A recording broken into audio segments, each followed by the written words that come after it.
नमस्कार, आप देख रहे हैं हल्ला बोल। आपके साथ मैं हूं अंजना ओम कश्यप। 24 घंटे में 2 लाख पार, कैसे रुकेगी ये रफ्तार? जी हां, कोरोना के बढ़ते मामलों ने पूरे देश को झकझोर दिया है।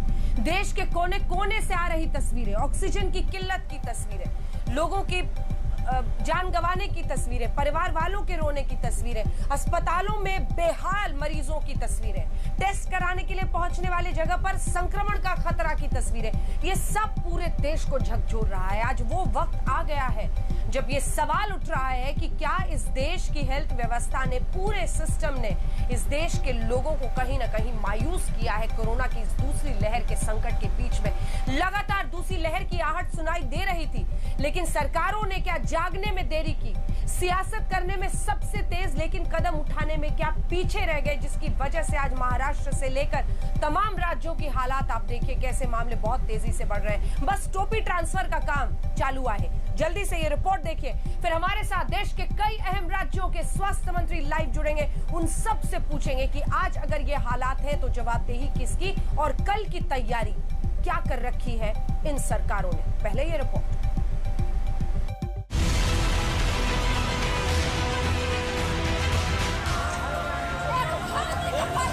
कोरोना पॉजिटिव थे, रात में आए थे तो हम एम्स गए, वहाँ बोले कि यहाँ जगह नहीं है।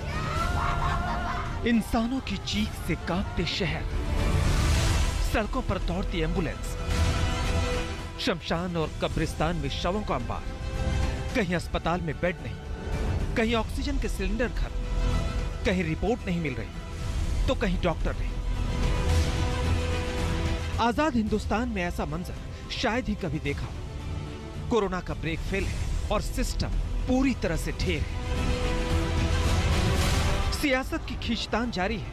कोई चुनाव में मस्त है, कोई धर्म पर आर पार करने को तैयार है, लेकिन मर रही है तो सिर्फ इंसानियत, बढ़ रही है तो शमशान और कब्रिस्तान में भीड़। आज देश में 2 लाख से ज्यादा केस सामने आए हैं। मौत का आंकड़ा 1000 के पार है।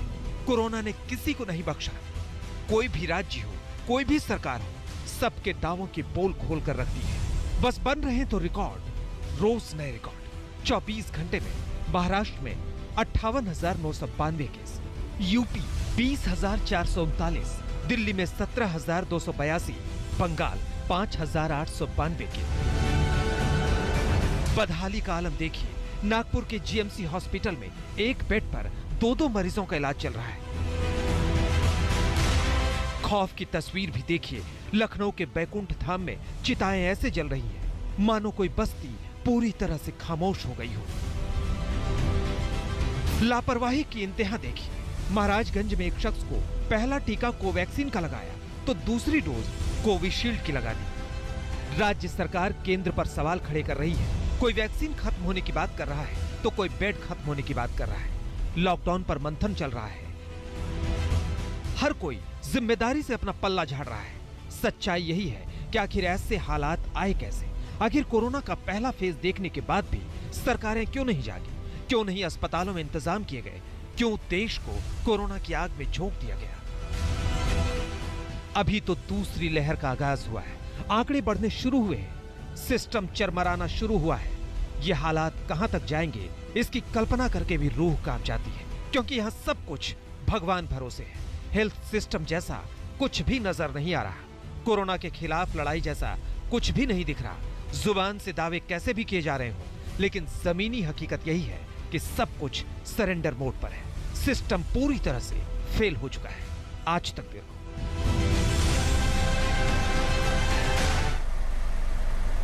तो हमारे साथ कई खास मेहमान आज जुड़ेंगे। ऐसे लोग जुड़ेंगे जिनसे ये सवाल पूछना जरूरी है कि आखिर किसकी तरफ वो आम आदमी देखे जो एक तो कोरोना के डर से जी रहा है, टेस्ट कराने के लिए सेंटर पर पहुंचता है तो वहां पर संक्रमण का खतरा है, जिन परिवारों में कोई संक्रमित हो गया है उनको इलाज, बेड, ऑक्सीजन सबकी किल्लत का सामना करना पड़ रहा है, और जिनकी मौत हो जा रही है, मौत के बाद भी एक जिसे कहा जाता है अंतिम संस्कार ढंग से नसीब नहीं हो पा रहा है।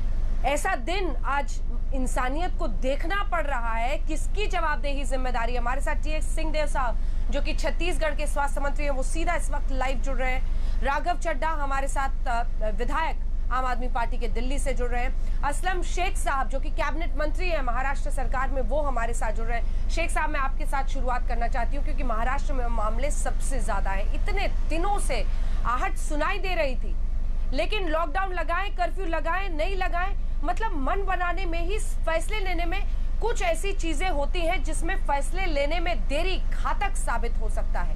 मैं तो आज सिर्फ इतना आपसे पूछना चाहती हूँ सर कि क्या है आपकी रणनीति? क्या आप उस रणनीति में, ये व्यवस्था, ये सिस्टम पूरी तरह से आम आदमी के सामने फेल हो रहा है? असलम शेख साहब।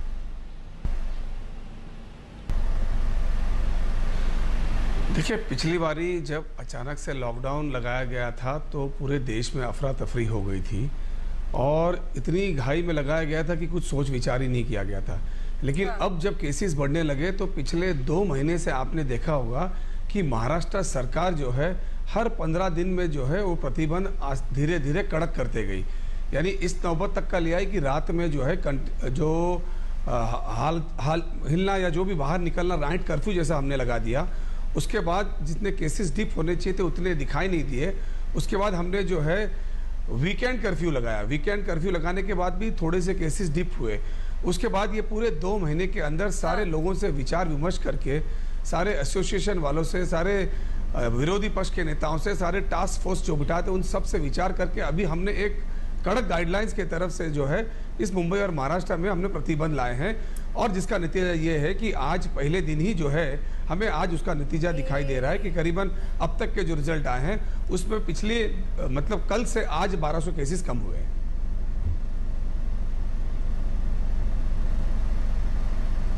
लेकिन दिक्कत यह है ना असलम शेख साहब कि आपने जो स्टेक होल्डर्स थे उनसे तो बातचीत कर ली, हर 15 दिन पर आप ये कर रहे थे, लेकिन कोविड और वायरस से तो बातचीत नहीं हो सकती ना। वो तो किसी सरकार के लिए या फिर किसी स्टेक होल्डर के लिए वेट नहीं करता है। क्या जो सख्ती अब जाकर आपने अपनाई है वो कुछ दिन पहले जरूरी थी? मैं आपसे इसलिए पूछ रही हूँ क्योंकि आप लोगों को भी अंदर अंदर लग रहा होगा कि क्या जरा पहले कर लेते तो थोड़ी सी पहले से स्थिति नियंत्रण में आ जाती। लगता तो होगा ना, आखिर हम सब इंसान हैं, लगता होगा आपको भी कि अगर पहले कर लेते तो क्या पहले जरा रोक लेते ये जो 58 हजार केसेस हो रहे हैं। नहीं, अगर सख्ती हम अपना लेते बगैर उस पर विचार किए, बगैर उसके ऊपर प्लानिंग किए तो नतीजा तो बद से बदतर होता। पिछली बार आपने देखा होगा कि जब लॉकडाउन लगाया तो कितने माइग्रेंट्स वर्कर तो बेचारे रास्ते में चलते चलते मर गए, कितने का बेहाल हो गया, कितने व्यापारी जो है वो कोरोना के बगैर ही लाचार हो गए, कितने लोगों के माल पड़े थे एक्सपोर्ट करने के, वो नहीं कर पाए, किसी के इंपोर्ट में करोड़ों रुपए का आना था। मुंबई शहर एक ऐसा शहर है जो देश की आर्थिक राजधानी में आधे से ज्यादा हिस्सा निभाता है। आज हमने एक कड़क प्रतिबंध लाने के साथ साथ वो सारी सेवाएं शुरू रखी जिससे नॉर्मल जीवन जो है वो कई अड़चन में नहीं आए, जहाँ पे दिक्कतें नहीं आए। आज हम ये देख सकते हैं कि एक तरफ से व्यापार जो खुल सकता है उसको खुला भी रखा है। माइग्रेंट वर्कर जहाँ पे काम कर सकता है जिस कैंपस में, उसको हमने अनुमति दे रखी है। वहाँ इंडस्ट्रीज और फैक्ट्रीज भी चला रखी जो चल सकती है। सिर्फ कोरोना के डर से ही अगर हम पूरी चीजें बंद कर दें तो ये देश ही नहीं चल पाएगा। और आपने देखा होगा कि ठीक है, आपने कितने बेड्स की तैयारी की है? पहली लहर में असलम शेख साहब हमने देखा था कि अलग अलग जगहों पर क्वारंटाइन सेंटर्स, बेड्स के कैसे इंतजाम किए हैं? ऑक्सीजन की क्या हालत है, ऑक्सीजन सिलेंडर्स? क्योंकि आपके मुख्यमंत्री उद्धव ठाकरे साहब ने प्रधानमंत्री को भी लिखा है, स्थिति बहुत दयनीय होगी तभी तो ऐसे हालात आए हैं ना सर। जल्दी से रिमार्क, क्या तैयारी है? कितने ऑक्सीजन बेड्स है? बेड्स की कमी नहीं होगी, इसकी गारंटी किसकी होगी? बिल्कुल आपको आपको बताना चाहूँगा कि हमारे पास अभी तक तो मुंबई शहर में बेड की कमी नहीं थी, लेकिन ये लॉकडाउन इसलिए लगाना भी पड़ा कि जिस तरीके से पेशेंट्स आ रहे थे कहीं ना कहीं आगे चल के समस्या हो सकती थी। इसलिए मुंबई शहर के अंदर हम फिर से 4 जंबो फैसिलिटीज़ खड़ी करने जा रहे हैं जिसमें 5300 नए बेड्स हमारे पास 1 से सवा महीने के अंदर तैयार हो जाएंगे जो हम लोगों को यूज़ कर सकते हैं, जिसमें 70% बेड्स जो होंगे जिसमें ऑक्सीजन होंगे। हर जंबो फैसिलिटीज़ के अंदर 200 आईसीयू बेड्स होंगे और उसी के हिसाब से वेंटिलेटर होंगे। और जो देश के सामने सबसे बड़ी चैलेंज और समस्या आने वाली है वो है ऑक्सीजन की, क्योंकि ऑक्सीजन के मैनेजमेंट के बारे में पहले से ही महाविकास आघाड़ी, क्योंकि यहाँ ज़्यादा केसेस है तो हमने बार बार केंद्र सरकार को कहा कि इसका मैनेजमेंट बहुत ज़रूरी है, वरना हम अगर इंफ्रास्ट्रक्चर खड़ा कर दें और ऑक्सीजन दे नहीं पाएंगे तो ये एक बड़ी समस्या आगे चल के देश के सामने आ सकती है।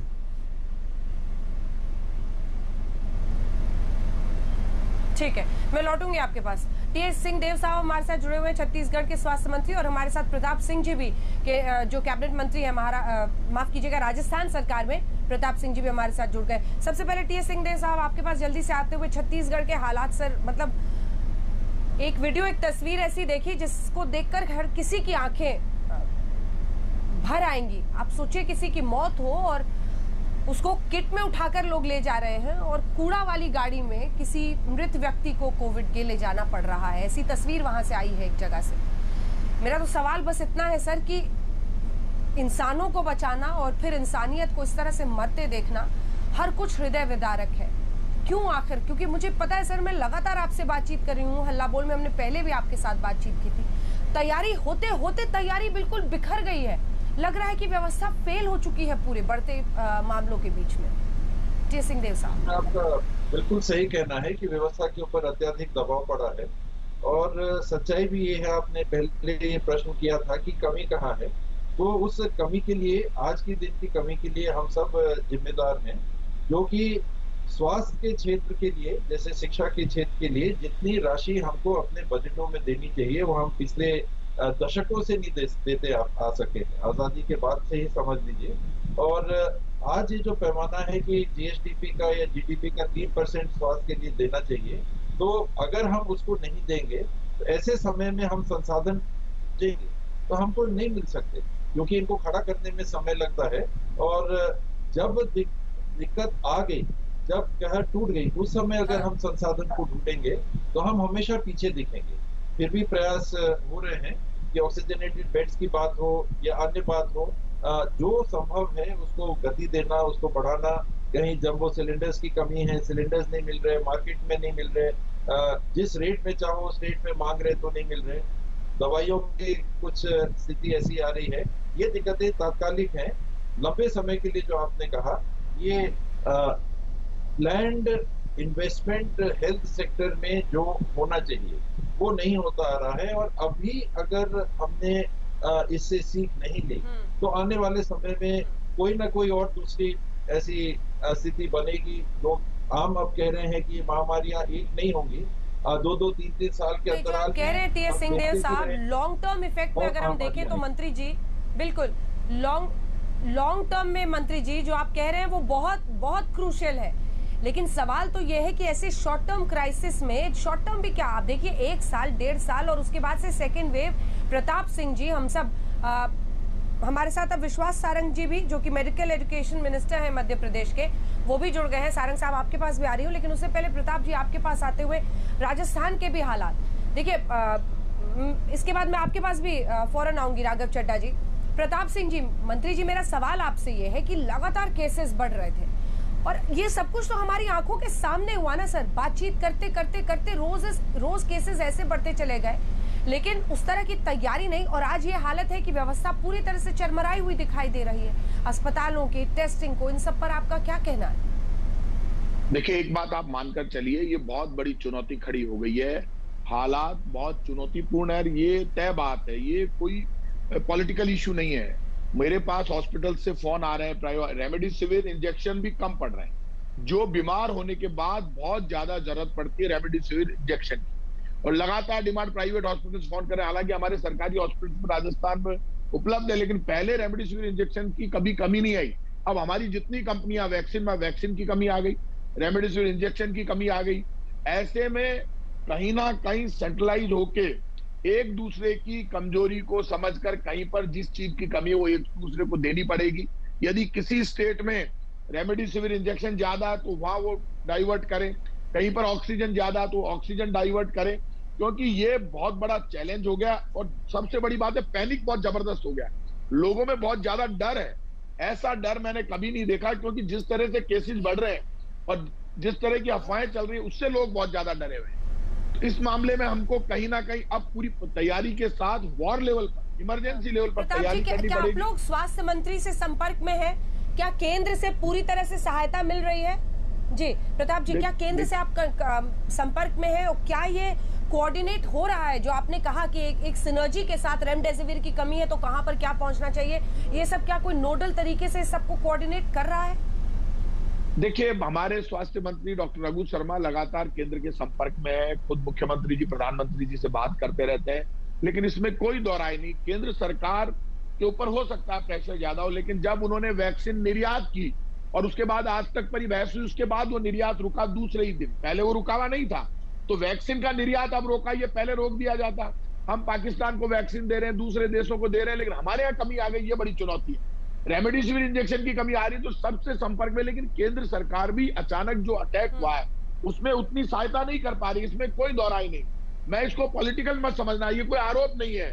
इसको मैं इस इश्यू पे कम से कम इस इश्यू पे ना गहलोत साहब, ना मैं, ना कांग्रेस का कोई आदमी, हम इसमें कोई पॉलिटिकल वॉर नहीं चाहते, लेकिन इतना जरूर कह सकते हैं वैक्सीन की कमी आई है, रेमडेसिविर इंजेक्शन की कमी आई है। हम तैयारी कर रहे हैं, राजस्थान भी लड़ रहा है अपने लेवल पे, हर स्टेट लड़ रहा है, केंद्र सरकार भी लड़ने की कोशिश करे, लेकिन अब इन सब के बीच में केंद्र सरकार को बड़ी भूमिका निभानी पड़ेगी। वैक्सीनेशन की कमी है तो दूर करें, रेमडेसिविर इंजेक्शन की कमी है तो उसको दूर करें, और राज्यों को पैसे की जरूरत है। क्या तो जो दूसरे राज्यों के, ठीक है प्रताप जी मैं लौट रही हूँ सर आपके पास। विश्वास सारंग जी हमारे साथ हैं, मध्य प्रदेश के वो मेडिकल एजुकेशन मिनिस्टर हैं, और इसीलिए मैं, और जो मध्य प्रदेश का टास्क फोर्स है, कोविड टास्क फोर्स, उसको भी आप हेड करते हैं। इसीलिए सारंग जी मैं चाहती हूँ कि आपने सबकी बात सुनी है, सब कह रहे हैं, आपने प्रताप जी की बात सुनी, वो कह रहे हैं कि रेमडेसिविर को लेकर कमी लगातार हो रही है, वैक्सीनेशन को लेकर कमी, इन सब पर आपका जवाब, और इसी के साथ क्या मध्य प्रदेश में कोई दिक्कत आ रही है, नहीं आ रही है? और तीसरा सवाल, मध्य प्रदेश से भी आती हुई तस्वीरें कई जगहों की बहुत परेशान करने वाली है। सवाल यह है कि क्यों ये सिस्टम इस तरह से फेल हो गया दूसरी लहर में? पहली लहर में फिर भी लॉकडाउन के जरिए सब कुछ संभल गया, मतलब अगर व्यवस्थाओं पर हम आए, मंत्रालयों पर, सरकारों पर, तो सब कुछ वहां पर निरस्त ही होता हुआ दिखता है। सारंग जी। नहीं अंजना जी, देखिए, हमें ये जरूर विचार करना पड़ेगा कि ये महामारी है, संकट बड़ा है, संक्रमण बहुत तेजी से फैल रहा है, और प्रताप जी ने बात तो बहुत ही अच्छे अंदाज में पॉलिटिकल कर दी। वो ये हर चीज़ का ठीकरा केंद्र सरकार पर फोड़ रहा है। मैं निवेदन करना चाहता हूँ, मैं जैसा कह रहा हूँ कि ये महामारी है, ये संकट का दौर है, संक्रमण का इतना भीषण प्रभाव कभी नहीं देखने को मिला। और अंजना जी, ये अनप्रिडिक्टेबल वायरस है, और जिस प्रकार से आप मध्य प्रदेश की बात कर रहे हैं, हम हर स्तर पर काम कर रहे हैं, ये एक बड़ी चुनौती है। ऑक्सीजन हमारे लिए चुनौती है, रेमडेसिविर हमारे लिए चुनौती है, पर हमारे पास जो एबिलिटी है उसको हम बहुत ही साइंटिफिक तरीके से पूरे प्रदेश में हम कैसे कुछ व्यवस्थाएं कर सकते हैं, इस पर हम काम कर रहे हैं। लगातार पॉजिटिविटी बढ़ रही है। हमने संक्रमण को तोड़ने के लिए कोरोना कर्फ्यू बहुत शहरों में लागू किया है, जिसका बहुत अच्छा परिणाम हमें देखने को मिल रहा है, और मुझे लगता है अगले 7-8 दिन में जब ये कोरोना कर्फ्यू का इफेक्ट आएगा तो हम निश्चित रूप से इस चेन को तोड़ पाएंगे। पर मेरा एक निवेदन है कि इस समय पर हमें बिल्कुल भी राजनीति नहीं करनी चाहिए। हमारे मन और मस्तिष्क में केवल एक ही बात होनी चाहिए कि इस संकट से हम कैसे निपटें। जहां तक वैक्सीनेशन की मामला है, हमारे यहाँ कहीं भी किसी भी तरह डोजेस की कमी नहीं है। हम लगभग 4.5 लाख लोगों को रोज वैक्सीन लगा रहे हैं। हमारे लगभग 4,500 सेंटर सुचारू रूप से चल रहे हैं। हम सोमवार, बुधवार, गुरुवार और शनिवार को वैक्सीनेशन प्रोग्राम को सुचारू रूप से कर रहे हैं। रेमडेसिविर की निश्चित रूप से जो थोड़ी सी कमी है, क्योंकि देखिए 2 बातें हमें जरूर ध्यान रखनी पड़ेगी। जो पहला जो दौर था उसमें रेमडेसिविर की इतनी जरूरत नहीं पड़ रही थी, पर इस बार का जो ये वायरस का स्ट्रेन है, इसमें हर किसी व्यक्ति को लगता है कि उसको रेमडेसिविर लगवाई जाए, पर हमने गवर्नमेंट सेक्टर में इतने प्रिकॉशंस और इन सब के बीच वैसे तो ये बीमारी किसी को देखकर नहीं होती, लेकिन सारंग साहब अब देखिए, आप चाहे उत्तर प्रदेश में हो मुख्यमंत्री, यहाँ पर शिवराज सिंह चौहान के बेटे को अब इतनी तैयारी और सावधानियों के बावजूद भी कार्तिकेय सिंह उनके बेटे को हो गया है। ये सब समझ में नहीं आ रहा है कि क्या लापरवाहियां इतनी बरती गई जिनकी वजह से ये संक्रमण इतना फैलता चला गया ना सर?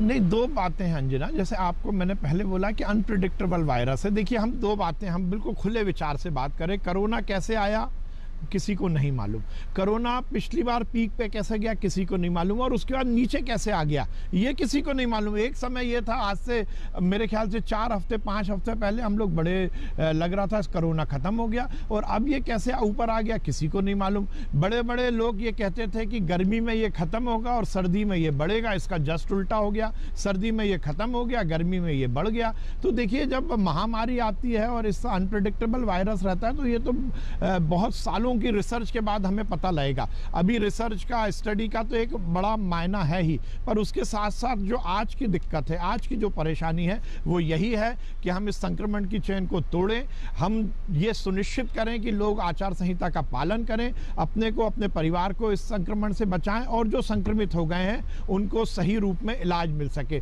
और उसके लिए मैं एक आपका, क्योंकि प्रश्न था, मध्य प्रदेश में हम लगातार इन्हेंस कर रहे हैं हमारी सभी व्यवस्थाओं को। जैसा मैंने कहा, बेड को हम लगातार बढ़ा रहे हैं। आज की तारीख में हमारे पास लगभग 38,000 बेड हैं और हम इसको 1 लाख बेड तक लेके जाने वाले हैं। आज हमारे पास 60 से 70% की ऑक्यूपेंसी है, 30 से 40% बेड आज भी हमारे पास खाली हैं। आईसीयू, एचडीयू, जनरल बेड या ऑक्सीजन सपोर्टेड बेड, हमारे पास सभी चीज़ों की समुचित व्यवस्था है। रेमडेसिविर की का जो पूरा मामला है उसको हम आईसीएमआर और एम्स की जो गाइडलाइन है उस हिसाब से जो हमारे सरकारी सिस्टम में जो मरीज दाखिल हैं उनको पूरी तरह से हम फ्री कर रहे हैं, उनको फ्री रेमडेसिविर दे रहे हैं और प्राइवेट सेक्टर में भी ये रेमडेसिविर का इंजेक्शन प्रॉपर मिल सके, इसकी पूरी व्यवस्था मध्य प्रदेश सरकार ने की है। ऑक्सीजन एक हमारे लिए चैलेंज है, पर मैं बताना चाहता हूँ कि ऑक्सीजन को लेकर माननीय मुख्यमंत्री जी ने अलग से एक कंट्रोल रूम बनाया है और उसके माध्यम से, जैसे आज आप बात करेंगे तो हमें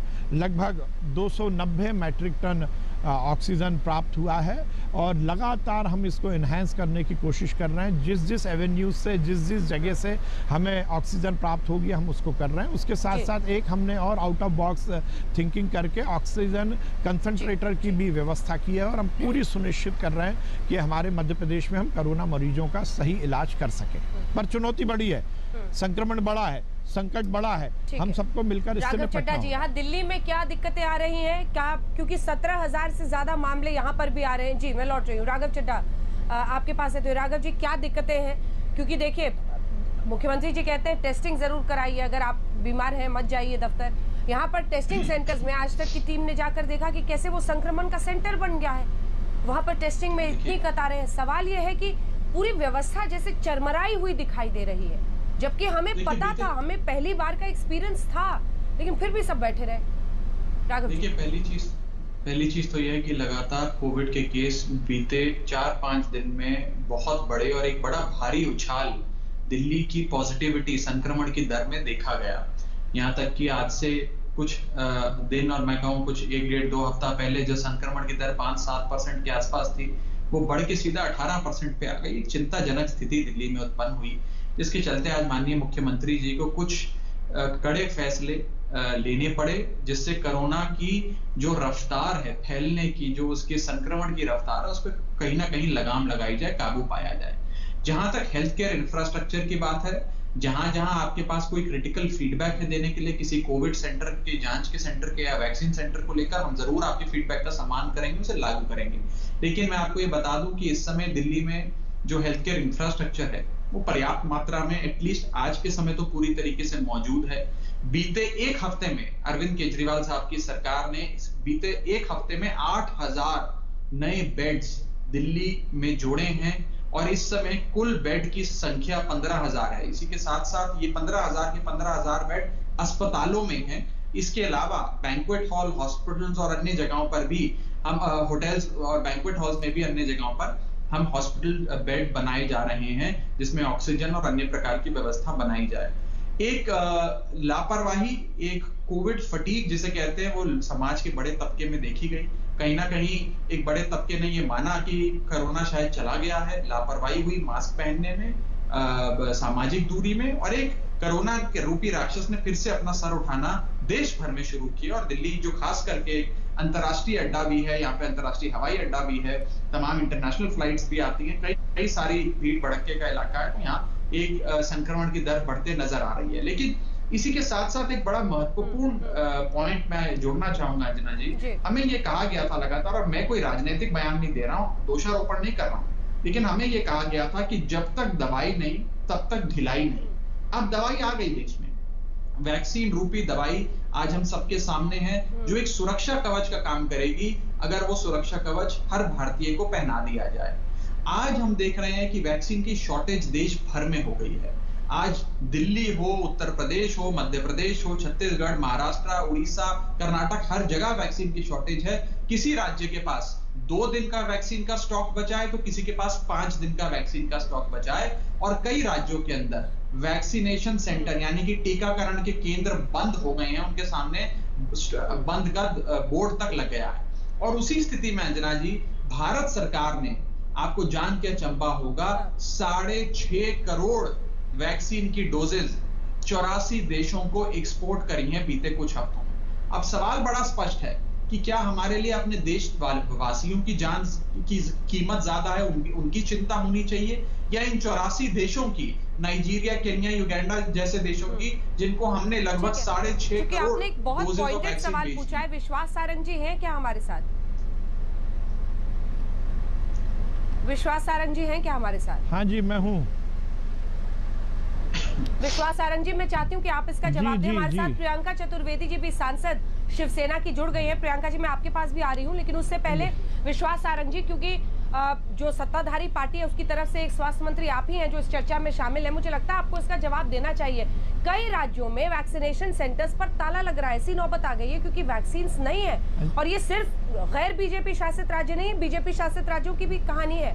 ऐसे में ये सवाल आज जब विपक्ष पूछ रहा है और देशवासी पूछ रहे हैं कि आपने दूसरे देशों में जो भेजा वैक्सीन, उसे आपने मतलब प्राथमिकता उन्हें दे दी, पीठ थपथपाई और वाहवाही को, बजाय इसके कि देश में पहले सबको वैक्सीन लगता, तो इस पर क्या जवाब है आपका?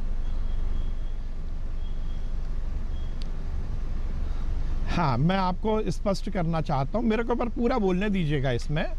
देखिए, 2 बातें मैं स्पष्ट करना चाहता हूँ। आज जो डींगे हाँक कर वैक्सीन की तारीफ कर रहे हैं और जो कवच की बात कर रहे हैं, जीवन रक्षक की बात कर रहे हैं, ये वही तबका है जिसने जब वैक्सीन लॉन्च हुई थी तो अनर्गल बातें की थी और ये कहा था कि ये वैक्सीन खराब है, ये वैक्सीन लगाना नहीं चाहिए, ये भाजपा की वैक्सीन है, ये मोदी की वैक्सीन है, इस वैक्सीन से नुकसान होगा। और जिस प्रकार से आपने देखा होगा अंजना जी, जितने यहाँ पर हेल्थ मिनिस्टर या बाकी सरकार के मंत्री बैठे हैं, वो ये स्पष्ट बता दें कि हेल्थ वर्कर का जो पहला चरण था, विपक्ष क्या कह रहा है? अंजना जी, मैंने निवेदन किया, मुझे अंजना जी मुझे पूरा, अंजना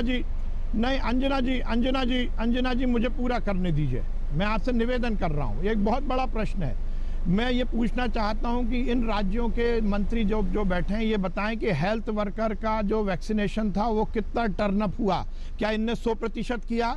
क्या फ्रंट लाइन वर्कर का जो फ्रंट लाइन वॉरियर्स का जो वैक्सीनेशन प्रोग्राम था वो 100% किया? क्या जिस समय इस देश से निर्यात होने वाली बात थी, आप ध्यान रखिए, टर्नअप 40%, 50%, 30% हुआ करता था, वैक्सीन का प्रोडक्शन ज़्यादा था, इसलिए बाकी देशों में गई थी। आज जब हम देख रहे हैं कि महामारी इतनी हुई और हमारी सरकार ने लगातार जन जागरण किया, ये विघ्न संतोषी लोगों ने तो वैक्सीन को लेकर प्रश्न चिन्ह खड़ा किया था, उसके कारण पहले फेज में निश्चित रूप से वैक्सीन को लेकर प्रश्न चिन्ह लगे थे। लोग कहते थे वैक्सीन हम नहीं लगवाएंगे, पर आज 45 साल के बाद लोगों में ये संकट बढ़ने के बाद अवेयरनेस आई है तो लोग आगे आ रहे हैं, तो अब वैक्सीनेशन प्रोग्राम हो रहा है। हम बात केवल बुराई की करें, हम केवल केंद्र सरकार की बुराई करें, जब वैक्सीन बनती है तो भी बुराई, वैक्सीन लगती है तो भी बुराई। आज यदि इतना सब हो गया तो इन सबको लगने लगा कि ये तो जीवन रक्षक है। देखिए, मोदी जी को बहुत बधाई, देश के वैज्ञानिकों को बहुत बधाई।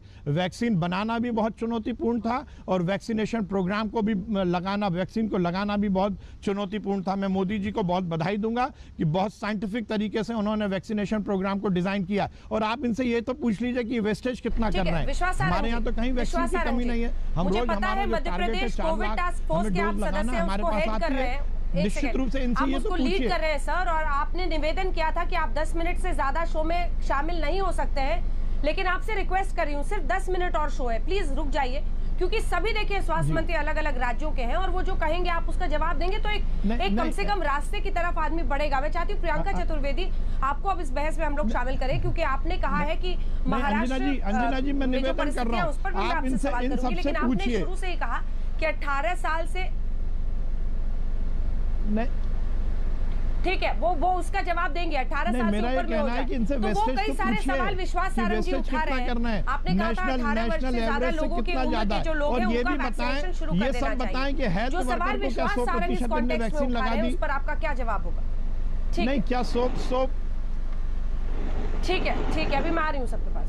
प्रियंका चतुर्वेदी जी, आपका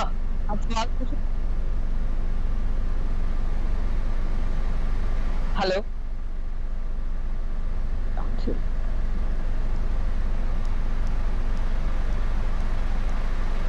आवाज नहीं आ रही एंड मेरी खुद की आवाज कर रही। प्रियंका जी, क्या अब आपको आवाज आ रही है?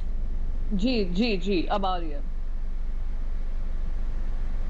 ठीक है, तो सवाल ये था, विश्वास सारंग जी लगातार कह रहे हैं कि जो शुरू में जब शुरुआती टीकाकरण शुरू हुआ तो हेल्थ वर्कर्स का सबका वो आकर टीका नहीं लगा रहे थे। ये सब इंश्योर करने के लिए सरकारों ने कुछ नहीं किया, सब टीका को गाली देते रहे, बीजेपी का टीका कहते रहे। लेकिन मैं इससे आगे ले जा रही हूँ पूरे मामले को, उनकी बातों का भी जवाब दीजिएगा। आपने कहा 18 साल के ऊपर से सबको कर दे। कमेटी बनी जिसने ये डिसाइड किया कि हम ग्रेडेड तरीके से इसको एनरोल करेंगे। जो सारंग साहब कह रहे हैं या सरकार कह रही है, उस पर वैक्सीनेशन को लेकर आपका क्या जवाब है? और साथ ही महाराष्ट्र में जो हालात इतने खराब हो गए, किसकी जवाबदेही बनती है? प्रियंका जी। हाँ, सबसे पहले तो मैं ये कहना चाहूंगी कि आज हमारा ही एक मात्र देश है, सारी डेमोक्रेसीज को आप देख लीजिए, जहां पे आप अगर यूएस में देखते हैं तो फ्लोरिडा वर्सेस कैलिफोर्निया नहीं हो रहा है, जॉर्जिया वर्सेस टेक्सास नहीं हो रहा है। एक हमारा ही देश है जिसने एपिडेमिक एक्ट लगाया है, जहां पे सेंट्रल गवर्नमेंट सब कुछ निरीक्षण कर रहा है, पर जैसे ही वाह लूटने का समय आता है तो केंद्र सरकार आ जाती है, और जैसे ही कोई दिक्कतें इसके सामना करने की बात आती है तो सारी गड़बड़ी राज्यों में हो रही है। सारंगी साहब को मैं बस एक जवाब देना चाहूंगी। सारंगी साहब को ये पूछना होगा कि ये जो पूरा वैक्सीनेशन हमारे महाराष्ट्र में से किसने ऐसी तरीके की टीका टिप्पणी की थी कोई भी वैक्सीन को लेकर? हमने तो स्वागत किया था, और जैसे ही 45 इयर्स के ऊपर से शुरू हुआ था, चीफ मिनिस्टर ने खुद जाकर कोवैक्सीन ली थी। तो ये तरीके का भेदभाव करना बंद करें। दूसरी बात उन्होंने कहा हेल्थ वर्कर्स की। सबसे पहले तो सारंगी साहब को ये बता दें कि ये जो पूरा वैक्सीनेशन कैंपेन है जो खुद केंद्र से तैयार होकर आया है, उसमें क्लियरली कहा गया था ये वॉलंटरी वैक्सीनेशन होगा। तो हमारा जो राज्य है 86% के ऊपर हमने हेल्थ वर्कर्स को और फ्रंटलाइन वर्कर्स को हमने वैक्सीनेट किया है, वॉलंटरी वैक्सीनेशन। ये पोलियो टीका नहीं है जो सबके मुंह में जाकर डाला जाएगा। सबसे पूछा गया कौन कौन वैक्सीनेशन लगाना चाहता है, हमने एनकरेज किया, मोटिवेट किया, और आज Maharashtra is leading the entire vaccination drive. रही बात वैक्सीनेशन शॉर्टेज की, जी हाँ, जब हम 5 लाख लोगों का टीकाकरण रोज कर रहे हैं तो हमने खुद, हमारे मुख्यमंत्री ने लिखा था प्रधानमंत्री को कि अब कमी आ सकती है। 12 करोड़ की हमारी आबादी है और हम लोग 5 लाख के ऊपर जाना चाहते हैं रोज टीकाकरण करने के लिए, तो वी विल नीड सपोर्ट। अगर सारा सेंट्रल गवर्नमेंट हैंडल कर रही है तो सेंट्रल गवर्नमेंट की जिम्मेदारी नहीं बनती है कि जैसे ही हम शॉर्टेज की बात करें हमें दे दिया जाए। कौन कहता है इसमें राजनीति लाना है? किसने राजनीति लाई? और रही बात 18 साल के ऊपर की, हमारा जो राज्य है, और राज्य क्या पूरे देश में ही देख लीजिए, हमारी 75% जो आबादी है 45% के नीचे है, 45 उम्र के नीचे है। हमारे इतने, हमने बिजनेस चेंबर्स से बात की, सारे बिजनेस चेंबर्स हमसे यही कहते थे कि हमारी जो एम्प्लॉयज हैं 80% से ज्यादा हमारे एम्प्लॉयज 45 के नीचे हैं उम्र में। तो आप इस वैक्सीनेशन को, कैंपेन को और आगे बढ़ाइए, और 18 साल के ऊपर, क्योंकि वर्किंग पॉपुलेशन जो है, जो लोकल ट्रेन पकड़ कर जाती है, जो बाहर ऑफिस में जाती है, वो 45 के कम उम्र की है। और जब वो लोग घर वापस लौटते हैं तो अपने सीनियर सिटीजन, उनकी फैमिली मेंबर्स होंगे, शायद उनको कोविड एसिम्प्टोमेटिक वो होंगे, कोविड स्प्रेड कर रहे हैं, तो उसमें हमारी क्या गलती है? और ये साइंटिफिक नीड एंड वांट है, और पूरी दुनिया कर रही है अब कि 18 साल के ऊपर लोगों को टीकाकरण कर रही है, तो हमने क्यों रोक कर रखा है? तो हमारे तो बस एक रिक्वेस्ट था, अब अगर आपसे नहीं होता है बता दीजिए, राजनीति करने की क्या जरूरत है? ठीक है। और वेस्टेज प्लीज, एक लास्ट विश्वास सारंग जी जवाब दीजिए, फिर प्रताप सिंह जी को भी दिखाइएगा उनके साथ। विश्वास सारंग जी, एक मिनट, एक बस वो वेस्टेज की बात कर रहे थे, वैक्सीन वेस्टेज की, उसको भी मैं जवाब दे दूं। नेशनल एवरेज हमारा 6.5% है जो वैक्सीन वेस्टेज हो रहा है। महाराष्ट्र में 3.2% है, हाफ द नेशनल एवरेज। तो अगर वो वैक्सीनेशन वेस्टेज की भी बात करेंगे, पता नहीं कहां से आंकड़े लाते हैं, व्हाट्सएप से आते होंगे, और वही व्हाट्सएप आकर आप लोगों के चैनल के माध्यम से और फैलाते हैं। विश्वास सारंग जी, वो कह रहे हैं कि जो नेशनल एवरेज 6% के ऊपर का है, सिर्फ 3.2% है वेस्टेज वहां पर, और उन्होंने जवाब दिया उसका भी। प्रताप सिंह जी और टीएस सिंह देव साहब को भी दिखाइए इनके साथ जी। अब ये देखिए, ये बोलिए सर। मुझे अंजना जी प्रश्न किसी और ने किया था, प्रियंका जी तो बाद में जुड़ के इन्होंने एंट्री ले ली है। और देखिए वो प्रदेश जिसमें कोरोना को लेकर सबसे ज़्यादा संशय की स्थिति बनी है, जिस सरकार को कहा जाता है कि सबसे फेल्यूर सरकार रही महाराष्ट्र की सरकार, वो क्या बात करेंगे, कहाँ से ये आंकड़े लेके आए कि 86% हमने टर्न अप किया है हेल्थ वर्कर में। मुझे तो नहीं मालूम, मुझे तो नहीं लगता। जिस प्रकार से देखिए, जिस प्रकार से बहुत नहीं प्रियंका जी आप यदि बीच में बोलेंगे, this is not the way to discuss. ये यू आर टॉकिंग। मेरा निवेदन है अंजना जी, आपको कहीं ना कहीं इनको रोकना चाहिए। जहां पर जिस ढंग से पूरे प्रदेश में हाहाकार मचा हुआ है और इस तरह से बात करेंगे। आप फ्लोरिडा की बात कर रहे हैं, आप अमेरिका की बात कर रहे हैं, सबसे ज्यादा एलिगेशन तो बैठकर आप लगा रहे हैं। मैं आपसे जवाब लूंगी, उनको पूरा कर देने। आप तो लगा रहे हैं। मैंने कुछ मध्य प्रदेश के बारे में कहा, जो ये महाराष्ट्र के बारे में शुरू हो गए। और आप ये बोलेंगे आप नहीं अलाउ करेंगी। Who are you? आप कौन है जो मुझे अलाउ करेंगी या नहीं अलाउ करेंगी? आप कौन होती हैं जो मुझे कहेंगी कि आपको मैं अलाउ नहीं करूंगी बोलने को? Anjana di, this is not the way. ये कौन होती है मुझे रोकने वाली, बोलने वाली? जब ये बोल रही थी तो क्या मैं बीच में इंटरवीन किया? और ये कैसे बोल रही हैं आपके चैनल पर कि ये मुझे बोलने नहीं देंगी? अंजना जी, मेरी आपत्ति इस बात पर है। प्रियंका जी, अंजना जी ये कैसे बोल रही है कि ये मुझे बोलने नहीं देंगी? प्लीज, आपने भी केंद्र सरकार को घेरा, सबने आपकी बात कैसे बोल सकती हैं ये? प्रियंका चतुर्वेदी, आपने जब एक सेकंड, आपने जब केंद्र सरकार को घेरा, सबने आपकी बात सुनी, अब वो जवाब दे रहे हैं। देखिए यही होता है, वही आदमी चिढ़ता है जो कैपेबल नहीं होता, जो जवाब नहीं दे सकता। फेल्यूर सरकार की प्रतिनिधि के रूप में आई है ये प्रियंका जी यहाँ पर। फेल्यूर सरकार इस देश की सबसे बड़ी महाराष्ट्र की सरकार, उद्धव ठाकरे की सरकार। प्रियंका जी, मैं प्रॉमिस कर रही हूँ, मैं आऊंगी जवाब। और ये कैसे कहेंगी मुझे अलाउ नहीं करेंगी? ठीक है, आप अपनी बात पूरी कीजिए। ये क्या दादागिरी, शिवसेना की दादागिरी पूरे आज तक पे भी चलाएंगी? ये शिवसेना की दादागिरी के आज तक पर भी चलाएंगी? प्रियंका जी, फिर मैं फौरन आऊंगी आपसे जवाब लेने, प्लीज। कैसे नहीं बोलने देंगी? फेल्यूर सरकार की प्रतिनिधि है ये, इसलिए चिढ़ रही है। किसी ने इंटरप्ट नहीं किया। काम करते हैं और बात करें आकर दूसरे राज्यों की। आइए बोलिए, मैं आपका भी जवाब दूंगी। आइए बताएं। अंजना जी, ये क्या शिवसेना चला रहा है क्या आज तक? अब शिवसेना की दादागिरी के आज तक भी चलेगी? वो ये बोल रही है कि मैं बोलने नहीं दूंगी। नहीं, आप बोलिए ना, अपनी बात पूरी कीजिए ना।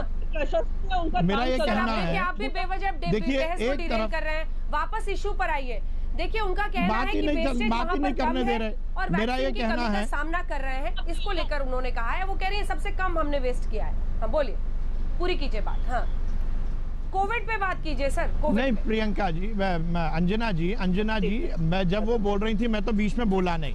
मेरा ये कहना है कि ये अमेरिका की बात कर रहे हैं, ये फ्लोरिडा की बात कर रहे हैं, ये इधर उधर की बात कर रहे हैं, और जब डिस्कशन होता है तो उसका खत्म होता है मोदी जी की बुराई पर।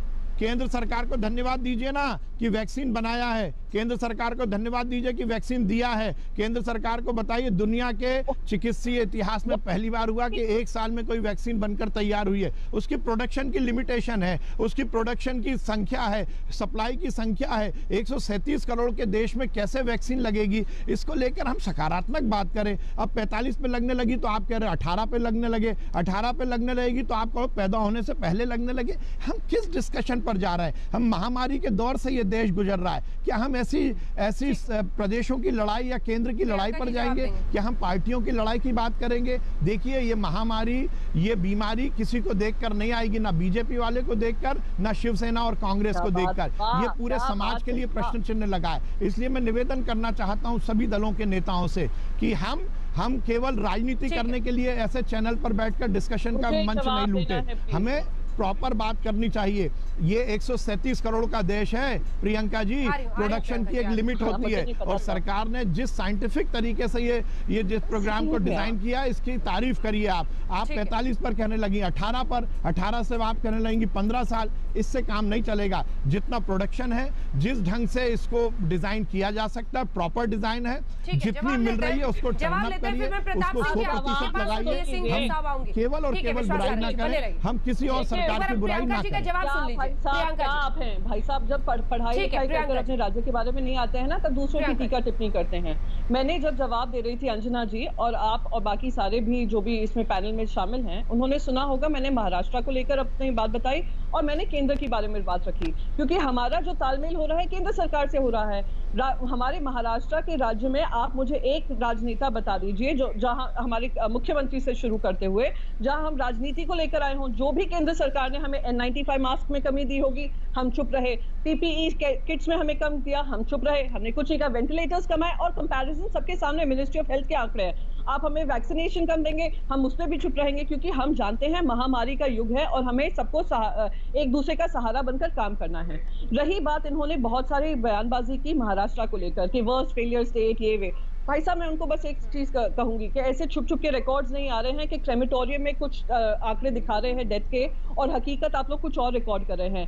टेस्ट के रिकॉर्ड आप कुछ और दिखाते हैं और टेस्टिंग जो हो रही है और जो लोग ट्रीटमेंट पा रहे हैं वो अलग होते हैं। आज खुद गुजरात हाईकोर्ट ने भी गुजरात सरकार को फटकारा है। रही बात वैक्सीन की, बहुत अच्छी बात है कि हमारे साइंटिस्ट इतना साइंटिफिक, हमारे देश का टेम्परामेंट है, प्रधानमंत्री ने उस बात को आगे बढ़ाया है और हमारे पास वैक्सीन हैं। पर क्या ये बात में सच्चाई है कि आप कह रहे हैं कि सिर्फ हमारे देश ने वैक्सीन प्रोड्यूस की? पूरे दुनिया में वैक्सीनेशन चल रहा है। हमारा देश करीब करीब सिर्फ 10% आबादी को वैक्सीनेट कर पाया है और उसमें से सबसे आगे अगर कोई है तो महाराष्ट्र सरकार है। तो आप इसमें चिढ़ क्यों रहे हैं? आप इसमें इतना दुख क्यों हो रहे हैं? आप इतने अपने आप को प्रभावित क्यों महसूस कर रहे हैं? सच्चाई का सामना करिए भाई साहब, और अगर आंकड़े नहीं होते हैं तो दूसरी सरकारों पे आकर टीका टिप्पणी।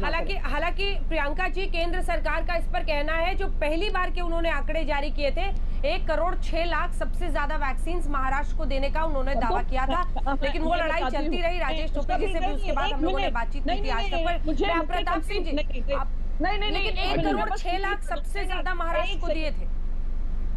बिल्कुल, मैं आपको फिर से कहूंगी 12 करोड़ जल्दी से बोलेगा, मुझे 2 और स्वास्थ्य मंत्रियों के पास जाना है। हाँ, 1,06,000 अगर उन्होंने वैक्सीनेशन दिया है तो हमने 90 लाख से ज्यादा लोगों को वैक्सीनेट भी तो किया है। सेम आप गुजरात का आंकड़ा दे दीजिए, 1 करोड़ वैक्सीन वहां पर गई है जहाँ पे उनकी आबादी महाराष्ट्र से आधी है। तो आप इस तरीके से भेदभाव करेंगे और इस तरीके से राजनीति करेंगे तो वो बहुत दुर्भाग्यपूर्ण है। हाँ, लेकिन यूपी में 90 लाख गई थी। यूपी की आबादी आप देखें तो वहां 90 लाख गई थी। अनंत है ये बहस, लेकिन सवाल यही है कि जिस राज्य में जो जरूरत है ये तो इंश्योर करना ही पड़ेगा, केंद्र को इंश्योर करना पड़ेगा। जिस राज्य में जिस तरह की परिस्थितियां बन रही है, कमी पड़ रही है। प्रताप सिंह जी, टीएस सिंहदेव साहब दोनों हमारे साथ बने हुए। टीएस सिंहदेव साहब, देखिए अब ऐसे हालात पैदा हो गए और तमाम राज्यों में बहुत ज्यादा दिक्कतें आ रही हैं और आपने खुद भी कहा कि हम बहुत बड़े क्राइसिस सिचुएशन से गुजर रहे हैं। आपने कहा है हेल्थ पर ज्यादा खर्च करना चाहिए, लेकिन अभी का बताइए ना सर, अभी का क्या कर रहे हैं आप लोग? क्या दिक्कत हो रही है वहां पर? Remdesivir, vaccination, hospitals, beds, oxygen, क्या कुछ की किल्लत हो रही है वहां देव साहब? जब कोविड का दौर चालू हुआ था 2020 में, तो कोविड की फैसिलिटी छत्तीसगढ़ में शुरुआती समय था, एक भी बिस्तर ऑक्सीजनेटेड नहीं था। आज हमारे पास 4,700 मान लीजिए 5,000 बिस्तर हैं। इसका टारगेट हमने 13,000 का रखा है और परिस्थिति के अनुसार इसको और आगे बढ़ाते जाएंगे। इसी तरह से आप RT-PCR लैब देखिए, टेस्टिंग की भी बात आपने शुरू में कही थी कि इसकी आवश्यकता है। एक भी लैब छत्तीसगढ़ में नहीं था। सबसे पहला एम्स में चालू हुआ मार्च महीने में RT-PCR की टेस्टिंग। राज्य सरकार ने अपने संसाधनों से 6 लैब और लगाए, 4 हफ्ते भर के अंदर और चालू हो जाएंगे और 5 लैब और हम लगाने की कोशिश कर रहे हैं। रैपिड एंटीजन टेस्टिंग बढ़ानी बहुत जरूरी। सर वक्त की बहुत कमी, आपको बीच में काट रही हूँ क्योंकि प्रताप सिंह जी से जल्दी से 2 लाइन में एक समरी में लेना चाहती हूँ। राजस्थान पर भी वक्त की बहुत कमी है। प्रताप सिंह जी जल्दी से बस 2 लाइन में समराइज कीजिए जो स्थिति है। और राजस्थान में आपने बताया कि आप कुछ परेशानियां, लेकिन इस बीच केंद्र और राज्यों की लड़ाई से तो कुछ नहीं हासिल होने वाला है। देखिए, आप बिल्कुल ठीक कह रहे हैं, ये लड़ाई का मुद्दा ही नहीं था। मुझे बड़ा दुख हुआ इस बात का कि सारंग साहब बहुत नाराज हो गए। आपने तो उनको केंद्र सरकार की भूमिका में जवाब मांगा था, लेकिन उसका जवाब देने के बजाय बहुत ज्यादा नाराज हो गए। 6.5 करोड़ वैक्सीन निर्यात की गई है, ये तो भारत सरकार भी मानती है। राघव चड्ढा जी ने बड़ा सवाल उठाया कि जब देश के लोगों को वैक्सीन नहीं लगी तो आप निर्यात कैसे कर सकते हैं? इसमें नाराज होने की बात नहीं। केंद्र सरकार से यदि कहीं कमी रह गई है तो उसमें सुधार करना पड़ेगा, सुधार होना चाहिए। रेमडेसिविर इंजेक्शन की कहीं जरूरत है, वैक्सीन की जरूरत है, केंद्र सरकार अपनी जिम्मेदारियां निभाए, राज्य सरकार अपनी जिम्मेदारी निभाए। और ये सब आप बचाओ नाराज होकर जिस तरह की भाषा बोलते हैं उस भाषा की जरूरत ही नहीं है। बहुत आश्चर्य की बात है अंजना जी, जो गलत हो रहा है। यदि वैक्सीन बनी है। धन्यवाद हमारे साथ चर्चा में शामिल होने के लिए। वक्त जी ठीक है, आपने ये बात पहले भी कही थी सारंग साहब, वैक्सीन को लेकर तमाम टिप्पणियां, लेकिन इन सब के बीच सवाल आम आदमी की जिंदगी का है। नेता क्या है और नेताओं की जुबान का क्या है, उसको सुनने का और उसके इंतजार में लोग पड़े रहेंगे तो न जाने कयामत कब सामने खड़ी हो जाए। एक ब्रेक के लिए हम रुक रहे हैं, देखते रहिए आज तक। कोविड के बिगड़ते हालात और इस बीच व्यवस्था जो चरमरा रही है, सिस्टम फेल हो रहा है, उसी को लेकर हल्ला बोल में आप देख रहे थे बहस। देखते रहिए आज तक। नमस्कार, मैं हूं अंजना ओम कश्यप। हमें उम्मीद है ये वीडियो आपको पसंद आया होगा। लेटेस्ट खबरों के लिए यूं ही देखते रहिए आज तक और इस वीडियो के पसंद आने पर लाइक, शेयर एंड सब्सक्राइब करना ना भूलें।